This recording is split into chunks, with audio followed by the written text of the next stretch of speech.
Welcome to the Polyverse. Tonight we have another amazing tale to open your eyes and expand your world.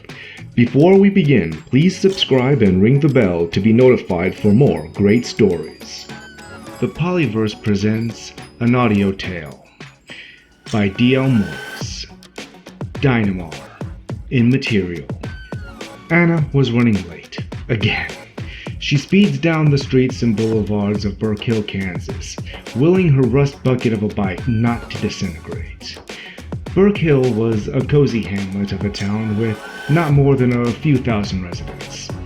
As a minor suburb, aged like milk, many styles of people and architecture mixed in a nauseating pageantry. Since her father disappeared in an unexplained event in Switzerland, this long, dark-haired teen had been on her own. The few relatives she knew of couldn't be bothered to take her in, even if she had told them. It had been nearly a year, but it felt like a lifetime, and the savings were almost gone, and a teen's part-time job couldn't pay a mortgage. She had no idea how she was going to finish this school year, let alone the fiscal one. The sky was clear, the sun was brilliant, the streets were empty.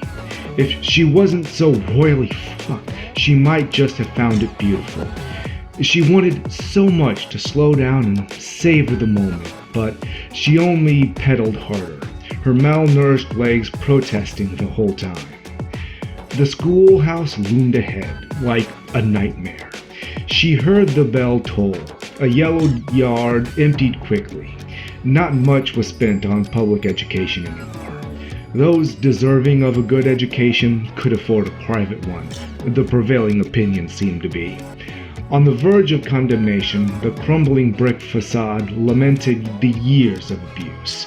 The warped doors of the mall couldn't even shut completely. As her ride crashed into the overused, abused bike rack, she jumped off and darted towards the deteriorated portal. She didn't even bother to lock up her POS. Anyone stupid enough to steal it deserved what they got. The inside was not much better than the outside.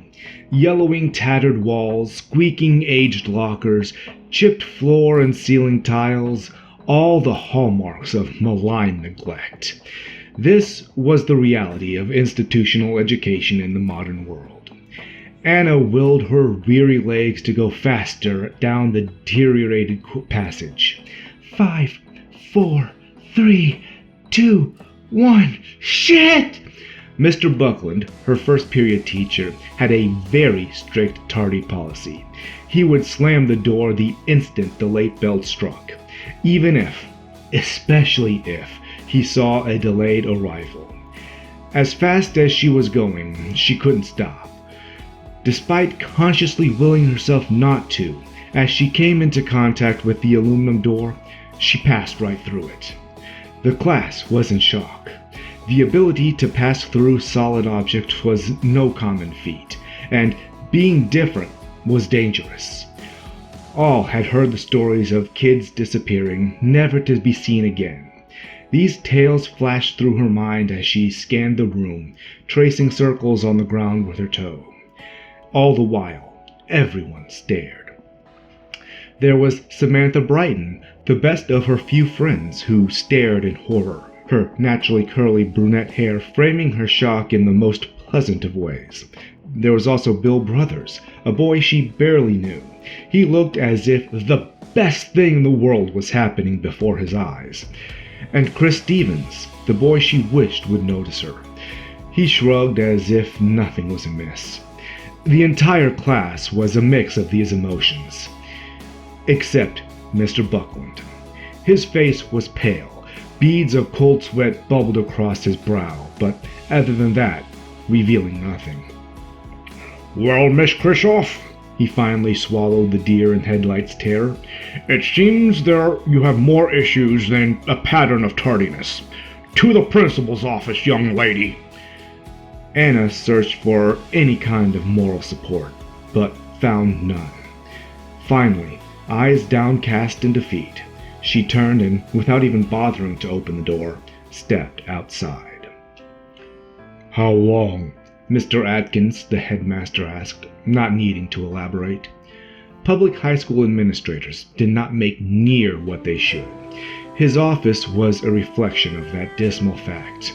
He cared and did all he could to ensure the best chances of his charges, but money could only be stretched so far. The walls of the small office were decorated with his diplomas, but thank you letters dominated the space. His second-hand, scratched and dented veneer desk was simple but functional. The only two chairs in the office were a mismatched set.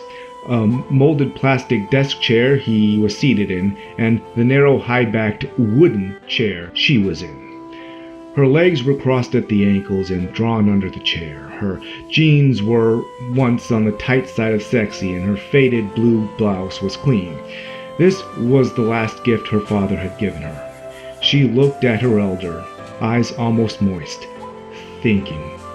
"Well, sir," she wrung her hands in her lap nervously. "I've been feeling a little strange for the past year now." After a moment, she continued. "The walking through walls thing?" She fought the urge to hyperventilate. That's new, and a few months now. I still get a little sick in the morning." He nodded his head and got up to round his desk and knelt in front of her to hold her hands reassuringly. What about your family, your parents? "My mom died in combat over the Middle East," she shrugged. "My dad, he disappeared after the CERN incident." Wasn't that 2 years ago? 18 months. That's still much too long for a young lady, he gasped. "I don't really like my relatives."